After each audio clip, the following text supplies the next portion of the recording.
Hello kids, it's me again, back with another video.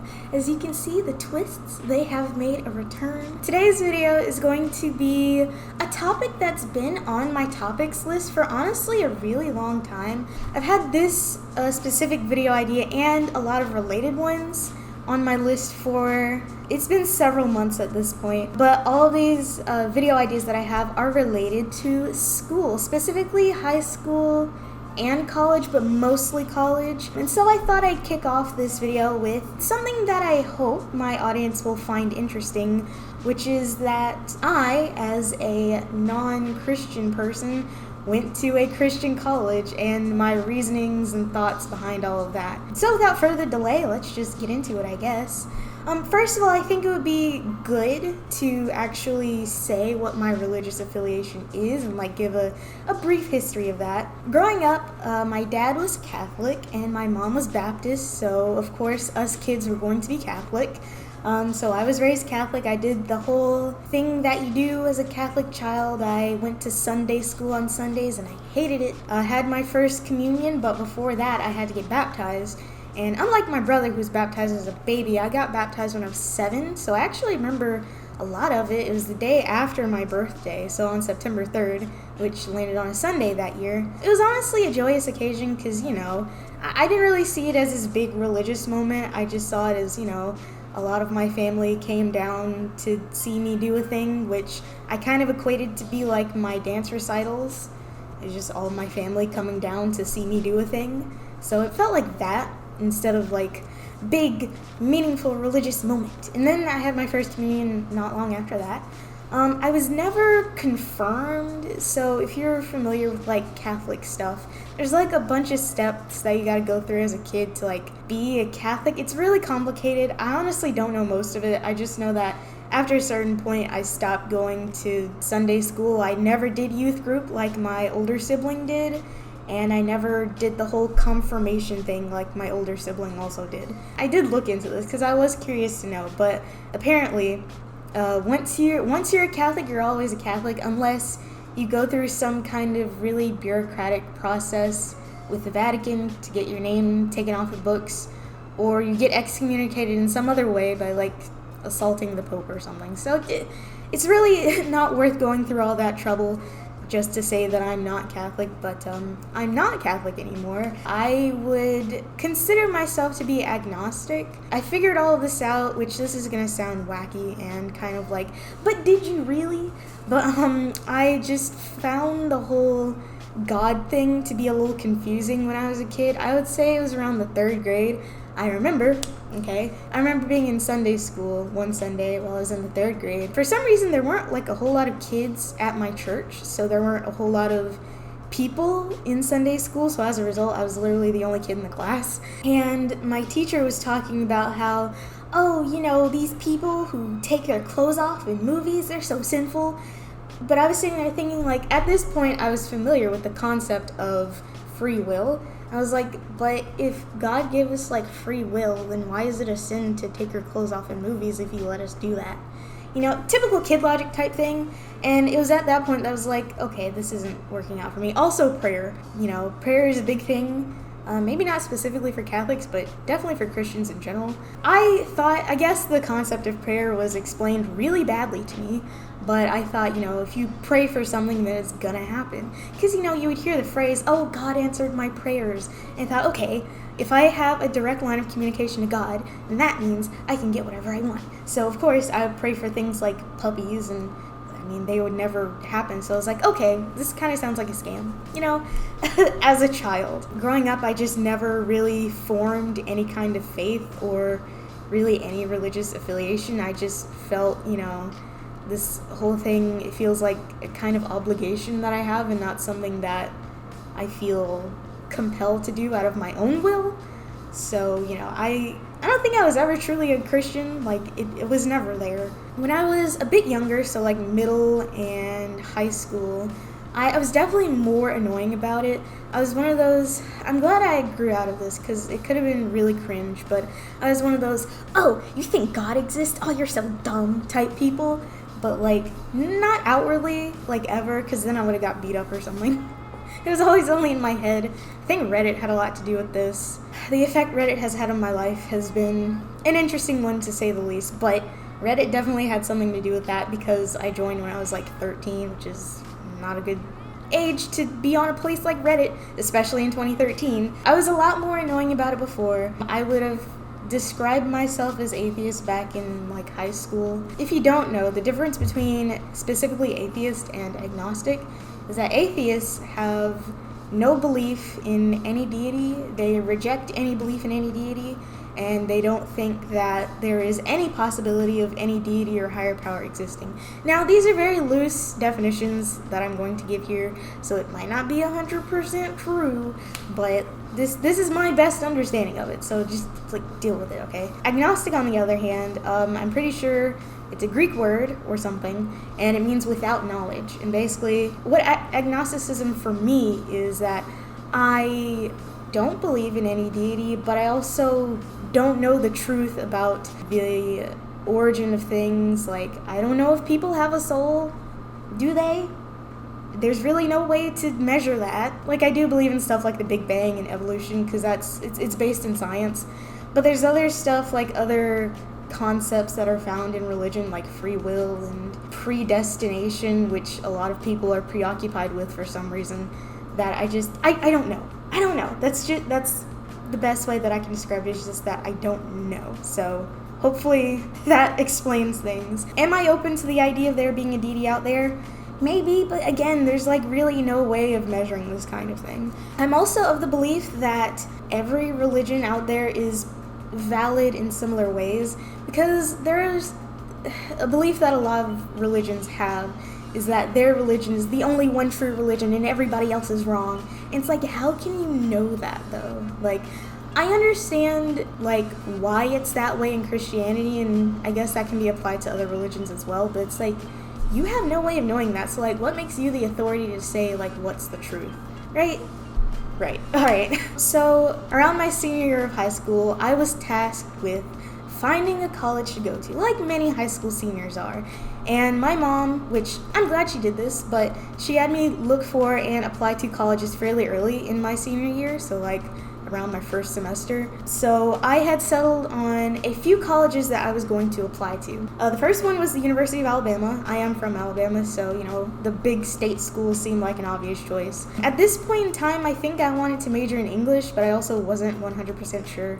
And I mean, most colleges have English as a major, so that wasn't really a big deciding factor for me. The thing is, I had been to the University of Alabama before, not to tour it, but for like a different school-related thing, and I found the campus to be entirely too big. Like, it was huge. If you go to the University of Alabama, or you've been there, you know how just large it is. I get lost easily, and that wasn't my decision to not really pick that one, that I get lost easily, but I'm just saying, if I went to the University of Alabama, I would have gotten lost several times, and that would have been very stressful for me. So my next choice was the University of South Alabama, which is in Mobile. I had also been there before, and of course they have English as a major, so there was that. I didn't at the time, and I still don't now, have any really strong opinions about the University of South Alabama, other than the fact that, you know, I have family in Mobile. I have been there several times, and I know just how hot it gets in the summer and how many hurricanes they are. And I am a person who is sort of kind of terrified of natural disasters, so like, no thank you. I don't want to be in a place where I can get smacked on the butt by a hurricane. It's not vibing with me, so no thank you to that. The next one would have been Florida A&M University, or FAMU as it's called.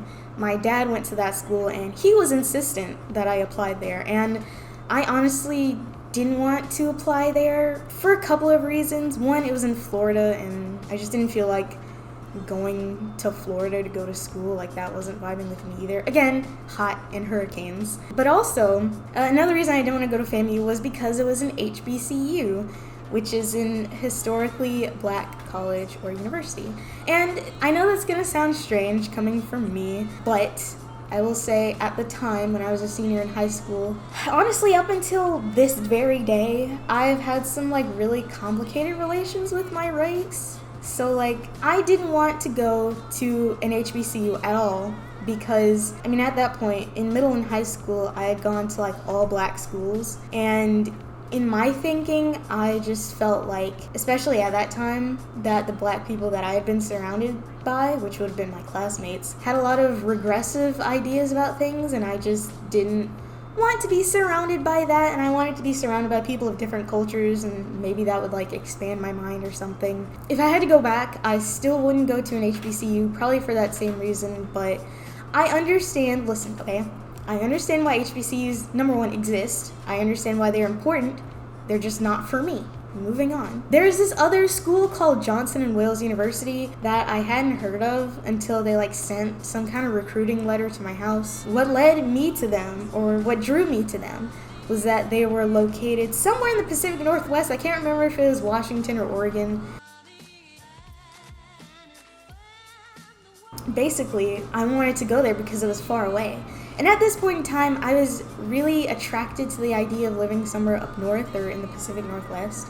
I still am, but now that I am an adult, I know why that's not possible, and it's because it's expensive. My mom really didn't want me going to this place because it was so far away, and I'd be so far from them, so I ended up applying to go there out of spite. I paid the application fee myself, and I ended up getting in, so yeah. I did get a scholarship to them, but it didn't end up being very much, so I couldn't really go there. And it was expensive. It was a private school, and I'm pretty sure it was also a Christian school. I just wanted to go there because it was in Washington or Oregon or Colorado. I just wanted to go because it was far away.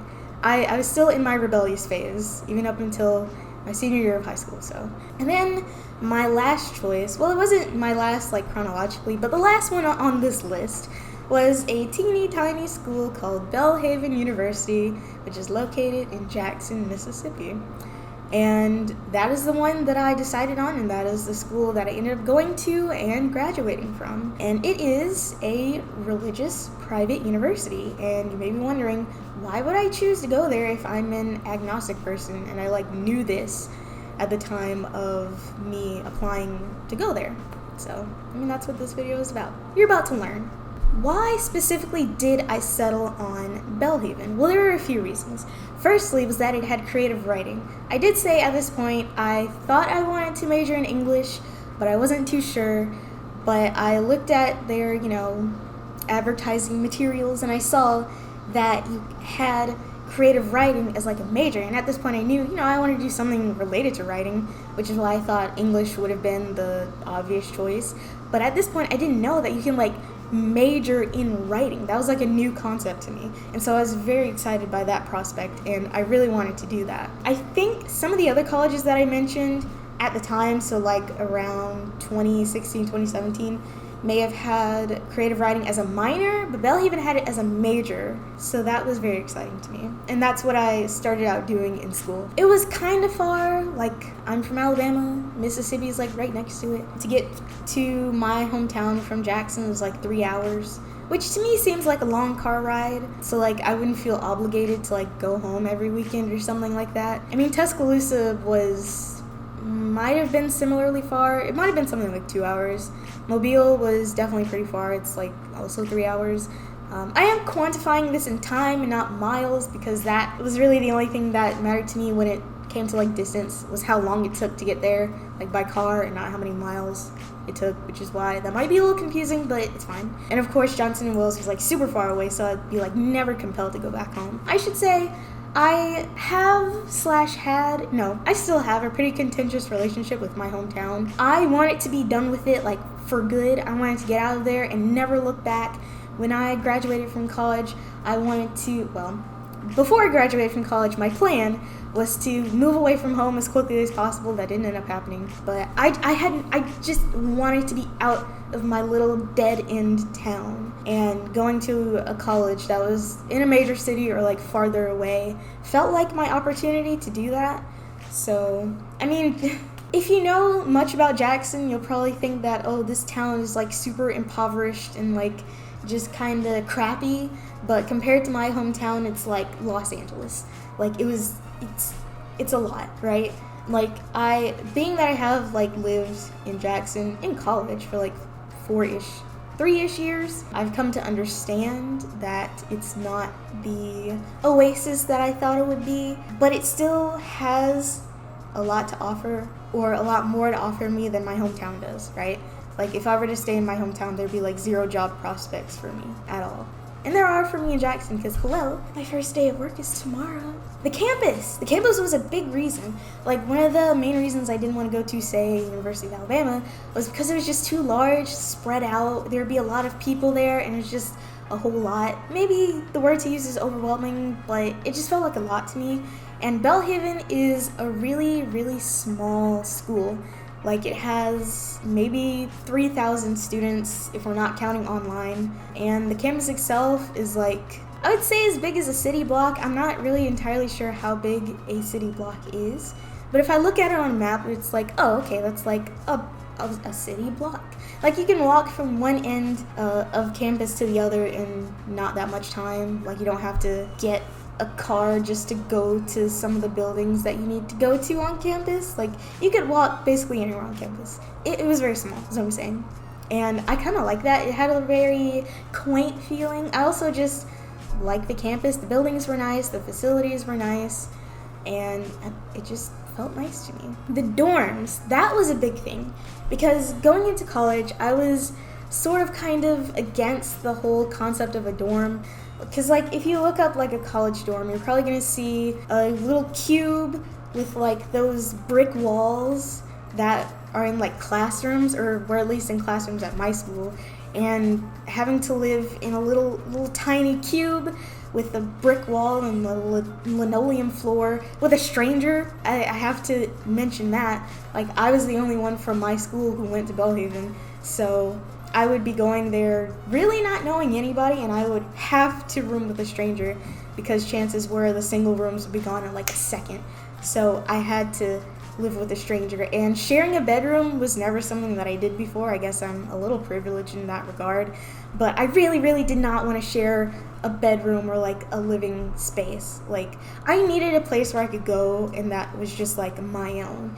And at home I had my bedroom to do that, and not being able to have that in college felt kind of depressing to me, I'm not gonna lie. At Belhaven, you can't really live off campus until you're like a junior. I don't know what their reasoning for this is, and if I did, I forgot, so I don't know. So you would have to live on campus in the dorms. And I had seen like the regular dorms on campus, and they were, you know, typical dorm that I just described, and I was like, oh man, this is kind of, I mean, if I had to do it, I would have done it anyways. It would have just been a huge adjustment, and I probably would have been very unhappy for a time.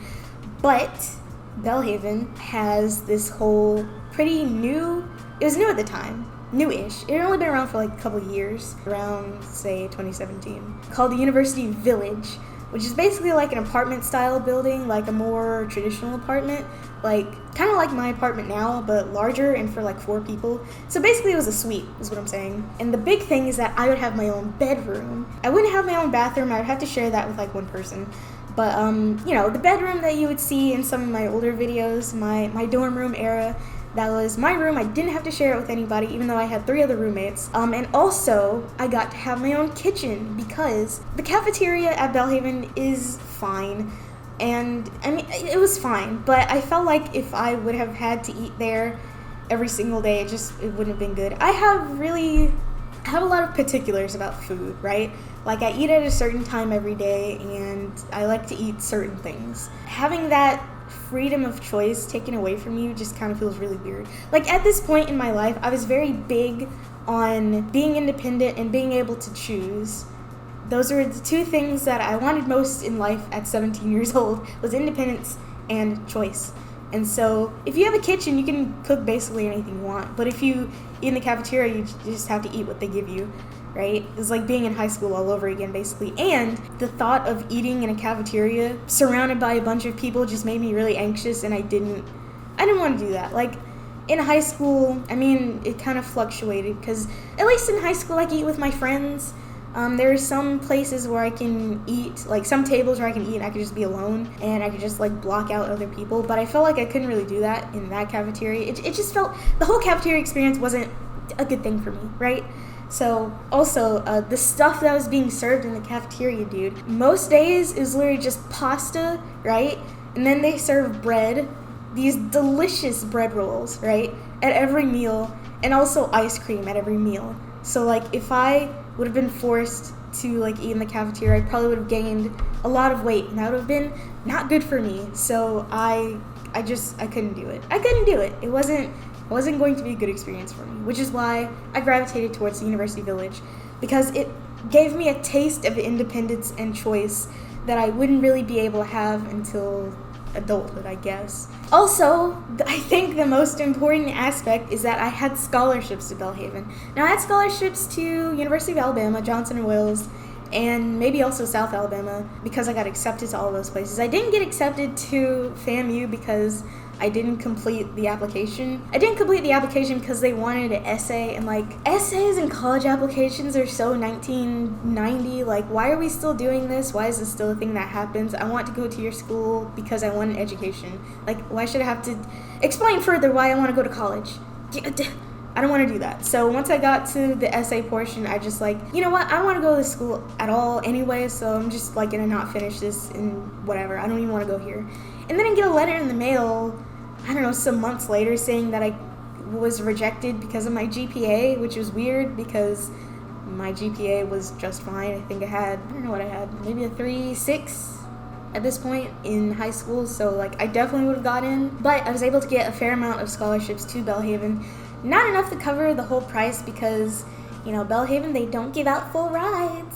They do now, but they didn't when I was in school. And the scholarship that they have now is the Angie Thomas Scholarship, which is a full ride, and they only give it out to one person every year, and it like just started. So that started like after I graduated, so it would have been way too late for me anyways. Still in college debt, probably not gonna be out of it until I'm 40. Before I actually went to school, like after, you know, everything was signed and I was going to be Belhaven bound and all of that MacGuffin, I was a little apprehensive about going there because, you know, I knew it was a Christian school. I knew I wasn't a Christian. I was like, they're a private school, so they can kind of sort of do whatever they want. And so, like, could they legally kick me out because I'm not a Christian? I still don't know that answer. I've been told no, but, like, I don't know. So that was something that I was worried about. And I was worried about for, honestly, a couple of years into college. I was like still worried, like, could they kick me out if they find out? And then I had to explain to my parents why I got kicked out of school, and then I have to find another school even though I like this one enough. That was a big worry for me. But by the time it came to like actually getting to school and like starting my first year, it was fine. I had a perfectly fine experience. There were some pros and cons, which I will list right now. So this first pro, it may seem a little odd to you considering that I literally just said that I'm an agnostic person, but two of my favorite classes, maybe my top two favorite classes in school, were actually Old Testament followed by New Testament, which I know it's going to sound odd, but I just really love those classes. So even though I was a Catholic person in a Catholic church and shoved into Sunday school, I never actually read the Bible. So these two classes kind of forced me to read the Bible, and I found out that the Bible is kind of lit. Not for, you know, theological reasons, but from a literary standpoint, the Old Testament kind of slaps. So hear me out, okay? Don't click off the video. I'm gonna explain. I just think, you know, it's really hardcore if you think about it. All of the stuff that happens, and all of the, oh my goodness, all of the mythology that's in the Old Testament. Like, oh my goodness, Ezekiel with the biblically accurate angels. Like, that was so cool to me when I found all that stuff out and actually looked more into it. I went on some pretty deep Wikipedia rabbit holes about the hierarchy of angels and Jewish and Christian mythology and all that stuff. That was super interesting to me to find out because I love learning about that kind of stuff. I like mythologies and things like that. So when you look at the Old Testament from not a theological standpoint and from purely a mythological and literary standpoint, even though it's written really wacky, I mean, it is an ancient document, so you can't really expect much from it. But if you look at the Bible, specifically the Old Testament, from that standpoint, it's really interesting, and I really like learning about it. Now, I will say, the New Testament, I did like it, but it was also really boring. Like, there are 4 different stories about Jesus, and then some letters, and then Revelation, and then that's kind of it. Like, there's other stuff in there too, but it's not to like the epic scale that the Old Testament was, you know? And from a literary standpoint, it's just boring. I'm sorry. I can't F with the New Testament. I can't. It's just so boring. I will say, for the most part, Belhaven wasn't annoyingly religious. Like, it was still very overtly a Christian college, but it wasn't like Jesus, you know? If that makes sense. Like, they even acknowledged that non-religious or non-Christian people went there. So I thought, like, okay, this is on the chiller side. This wasn't BYU, you know? God, could you imagine going to BYU and not being, like, Mormon? It wasn't that. It was so far from that. Honestly, Belhaven, it describes itself as a liberal arts college. Obviously, it's not that liberal because they are still Christian and still hold Christian beliefs. I did end up learning a lot at Belhaven for various subjects. I learned a lot about my craft, which is video making and also writing, but I feel like that I would have ended up learning a lot from a traditional college. So I don't know if that can be a point towards Belhaven as a Christian college or not. I think that's just the college experience in general. So jury's still out on that. It was very mixed demographic-wise. I think there was an equal amount of men and women going there. I will say, being that it was a Christian college, I didn't really end up meeting anyone who was an out trans person or an out non-binary person. I don't doubt that many of them were there, but because of the nature of the institution, they may have had to repress all of that, which is unfortunate. I didn't meet any that's not 100% true, but you know, the LGBT plus presence at Belhaven, for obvious reasons, was pretty small, so you know, it wasn't that mixed demographic wise. But as far as culturally, I will say, my parents and like some of my family members refer to it as a white school because white people went there, but I will say I felt like it was pretty split down the middle. I think it really depended on what major you were in, because being that I was in film, I ended up being the only black person or the only girl in a class, or both, often, which gotta love when that happens. Not even really for creative writing, I will say. Actually, I'm gonna lie. There were more girls than guys in my creative writing classes, and I was one of like 15 people. There would be 2 or 3 black people in there. So yeah, that's that. I did end up meeting a lot of great people, a lot of people who I think will end up being in my life for a very long time. However, that's kind of, again, that's just college in general. That's not really like indicative of Belhaven. That's just college in general, right? I also met a lot of not great people, but again, it's just college. My personal beliefs about like religion and stuff were really strengthened while I was at Belhaven. You would think the opposite would happen, because you have all these like honestly really nice Christian people spreading their beliefs. What I came to realize, and actually started referring to myself as agnostic while I was in college, is that not everybody has the answers, and it's pretty obvious now, because you know, there's a lot of conflicting ideas, again going back to all the conflicting ideas about like salvation, and is predestination a thing, and is biblical inerrancy the thing, and like nobody knows for sure. Like, I came to realize that this whole organized religion thing was pretty man-made, especially in the Bible. Reading that, like, this was written by people, right? This wasn't written by a deity. This was written by a group of human people who were probably just normal. Nobody has all the answers. I also felt like it became more of like a fully formed person. Like, I feel like a lot of beliefs that weren't really related to Christianity were also strengthened at that time, but I feel like that one was more attributed to aging and like having more life experience and things, not necessarily the school itself. So not entirely a point there. That could have happened anywhere. I also just felt like I flourished as a person. Like, I found out what I really wanted to do with my life, or wanted to try to do at least with my life, and just figured out a lot of stuff about myself. But again, that could have been just like 4 years of life and not the school itself. Not a whole lot of pros directly related to the school, but most of these cons will be directly related to the school. My number one con for Belhaven was chapel. I hate chapel so much. I so do not like chapel. I probably have to explain this because not everyone will know what this is. At Belhaven, and probably at a lot of other religious institutions, it might be on different days, but for us it was Tuesday. So every Tuesday, we'd have to walk to the far end of the campus and walk up this hill into this church. It wasn't a church service that we had to attend, but it was like we had to listen to a person speak, and it would usually be related to religion and like the Lord and Christianity. And we had to sing songs and like stand up, and it was basically kind of sort of church, but they're not like preaching from the Bible, if that makes sense. And it was always so boring, and I hated doing it, especially in the summer when it was hot, having to walk across campus and up a hill, okay, to get into this dumb church building, to listen to boring people talk, and to listen to God music. It was like, oh, I hated it so much. It wasn't the tea for me. I hated it so much.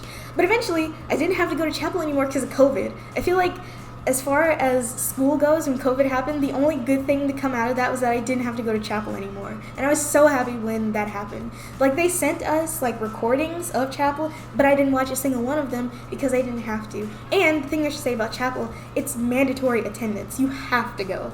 But it doesn't count towards, like, credit hours or anything like that. And, like, you don't really learn anything. It's just, you have to. It's a mandatory class, and it was super lame. Most of the time I would use it as like a nap time, but eventually they're like, hey, we see y'all are sleeping, you can't do that. If you do that, you won't get credit. So eventually I had to stop, but like, oh, it was just the worst. So glad I don't have to do it anymore. Don't want to be subjected to that, okay? Another con was that, while I did say they weren't annoyingly religious, religion was shoehorned everywhere.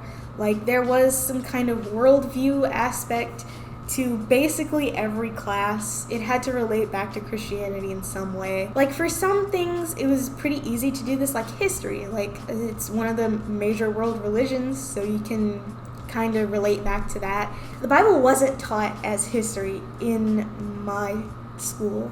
It might be taught that way in other religious colleges, but it wasn't taught like that here, thankfully, so I didn't have to deal with that. Other places like humanities, that was like a required course that we had to take, I believe sophomore year, where we had to like learn about a bunch of different worldviews, which I thought was pretty dope, because in that kind of class, I forgot what the exact name of the class was, but basically you learn about a bunch of different worldviews that may be differing to your own.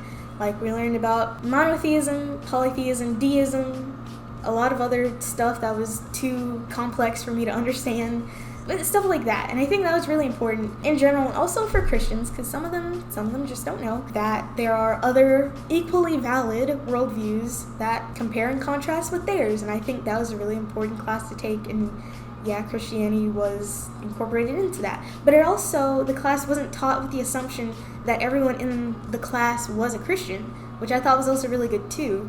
So religion was shoehorned everywhere. It was in math. Like, I had a math class. I had a couple math classes that I had to take. One of them was a weird class where I had to go to class, but the class was online. It was Math 100 because I did really bad on the ACT in math because, hello, I'm bad at math. But the other one was called quantitative reasoning, which I can only describe as math without numbers. But we had to have assignments where we had to look at verses and relate them to math or something. I never did them, full disclosure, but I ended up passing the class anyways. I think also there were some Bible-related things in my personal finance class that I took, which, again, we had to do assignments based on that. I didn't do them. I ended up passing the class anyways. I just thought that was really, like, silly to incorporate the Bible into stuff like that, which is, like, the most objective that you can get is like math. So question mark. I will say a lot of the rules were very high school tier. The best way that I can describe it is with the dorm rules. You couldn't have anybody of the opposite sex in your room unless it was open hours, and if it was open hours you had to have your door open, so make sure you weren't doing ungodly fornication things in your room that would be against the Lord. And it was not like, people weren't going out to other places and banging anyways. Like, hello, we're adults. Why can't you treat us like that? We're gonna do things like that because, number one, we're human, and number two, we're adults. Like, oh God, some of that stuff got me so bad, because like another rule was that we couldn't watch like R-rated movies in the common rooms. Like there was a, what do you call it? I don't know. I'm just gonna call it a common room in the university village. It had a TV and like couches and stuff, and you couldn't watch R-rated movies there.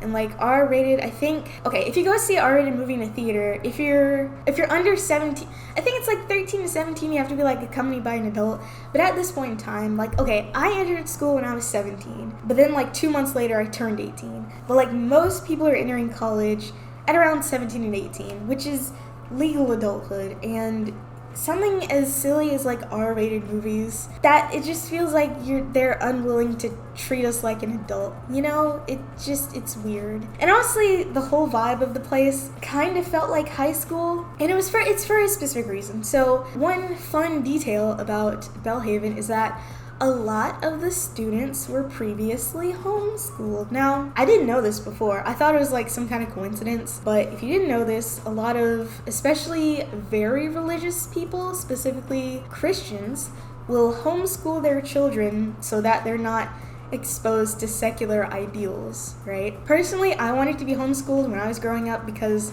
I was just getting bullied a lot in middle school, and I didn't want to be in that environment anymore. My parents didn't want to because, like, they both worked, so who was going to homeschool me? I wanted to be homeschooled. I'm glad they didn't for a number of reasons, because eventually I just stood up for myself. A lot of religious parents homeschool their children, and since Belhaven is a Christian institution, I suppose a lot of parents would be more comfortable sending them there rather than a traditional secular institution, because, you know, if they didn't want their kids getting exposed to evolution in like grade school or whatever, then they probably don't want them exposed to other more advanced theories in college. So I think that led to a lot of, okay, this is gonna sound really mean, but it was kind of true, but it led to quite a few emotionally and socially stunted individuals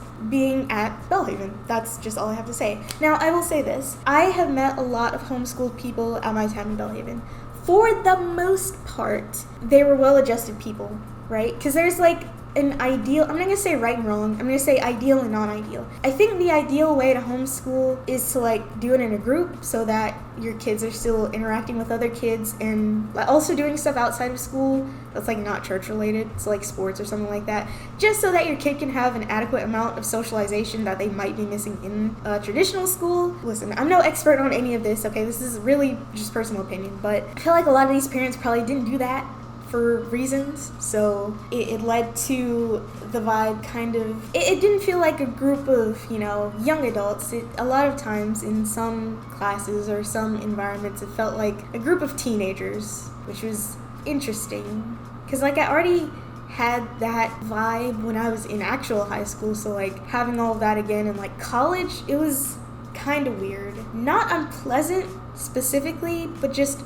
odd. Alright, so while I was at Belhaven, I approached religion in a pretty specific way. My policy was that if anybody asked me if I was religious or not, I would just tell them. But nobody asked me, so I never really told anyone. Except, okay, that's kind of a lie. A person did ask me one time, one of my old roommates, she asked me if I was a Christian or not, and I thought at this point I'd be able to hold fast to my policy, but I ended up kind of freezing and like not really knowing what to say, so I just said, I don't know. And she was like, oh, that's cool, I'm not a Christian. I was like, oh, okay, well, great. Because like, I guess at that point I was still under the assumption that for the most part, most people going there were Christian. I mean, it does make sense, but obviously I knew I couldn't have been the only one, but there was really no real way for me to know who else there was other than like asking people, and then I could potentially kind of expose myself and maybe be seen in a negative light by some people. I think most people were probably going to be more chill than I gave them credit for when it came to the whole agnosticism thing. Like, okay, my parents, for instance, my dad, I wouldn't consider him to be like super Catholic, but he is quite religious. And like, I didn't get disowned or anything when he found out that I was like atheist at the time, because this was in high school, because my sibling told them in an effort to get me in trouble with my parents or make my parents mad at me. And number one, my mom already knew because I told her like when I was a junior in high school, I think. And I mean, she took it pretty well. She wasn't like mad or anything, but I think I could tell that she was kind of disappointed that, you know, we didn't share the same beliefs. But again, it wasn't like I got disowned or anything like that. That being said, there are people out there in this world who will look at you differently once you tell them that you're different from them in any kind of way, or in a way like that, if that makes sense. And I'm sure some people can share their experiences of that happening to them. Thankfully, that's never happened to me, but, you know, I didn't want to invite that on myself, like tell someone who I thought was my friend, like, hey, I'm actually against what you're for, even though it wasn't really like that. I mean, if I just like explained the whole concept of agnosticism, then they probably would have been okay. A rational person would have been okay with it, but an irrational person might have been like, no thank you, I don't want to be associated with you anymore, get away from me, heathen. That never really had the opportunity to happen, so it never did. I will say my college experience was mostly positive, but towards the end it did kind of go sour. But I will say that was entirely because of COVID. Like, my last semester of school was boo garbage because of COVID, not really anything. Well, okay, it was related to the school, but it was mostly due to the school's inaction when it came to certain things that happened. If you remember my video about my feelings towards going back to school after the first lockdown. Going back to school after lockdown, I explained that there was a party where several resident assistants were at, which are supposed to be pseudo-employees for the school, and a person got sick at this party with COVID and ended up being pretty sick, and, you know, these people could have spread it to other people, but no disciplinary action was taken. That really rubbed me the wrong way, and I wasn't vibing with the school at that point. It was a whole thing. You can watch that video. So, would I recommend for any young atheist, agnostic, or just in general non-Christian out there, would I recommend for them to go to a Christian school? It depends. It really depends on the person. It kind of depends on how you feel about religion, how you feel about Christianity, for whether or not I would recommend it. I think Belhaven is a pretty decent school academically. Like, I really don't know if I recommend it. Again, academically, I do recommend it, but aside from that, I don't know. I don't really know what to tell you. If I had to go back and do it all again, would I choose Belhaven again after going there, going through it, and graduating from it, and all of that? Would I do it again? And honestly, the answer is yes, I would, but differently, in ways not really related to the school itself. For instance, I think if I had the choice and the chance to do it all again, I would probably start out majoring in film instead of creative writing, since I know that's what I wanted to do. And also, there's this really embarrassing semester of school where I was trying to get out there in the dating world, since I hadn't really done that in high school. I wanted to start dating. I mean, it didn't really end up working out in any way, so that was it was a weird time. It was a weird time. It was an embarrassing time. I felt very bad about things and myself during that time, so I think I would do the whole dating thing a little differently. But that's kind of it. It's not really related to religion at all. It's mostly academics and interpersonal relationships that I would do differently if I had to do it all again.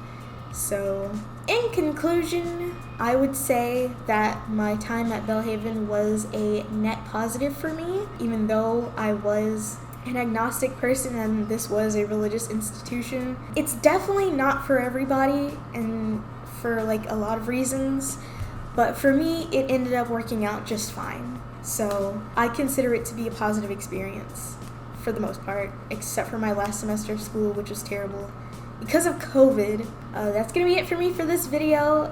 Hopefully it makes sense and isn't too long, because this recording is 54 minutes.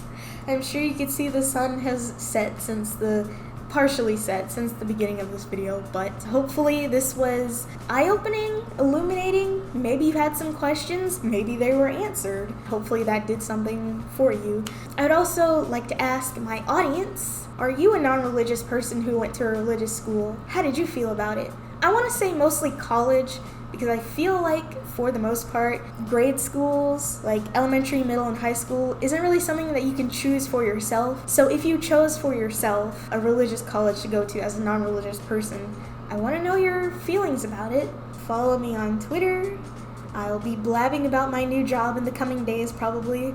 Donate to my Ko-fi if you want to. Don't really have to feel compelled to, especially now considering that I have a job.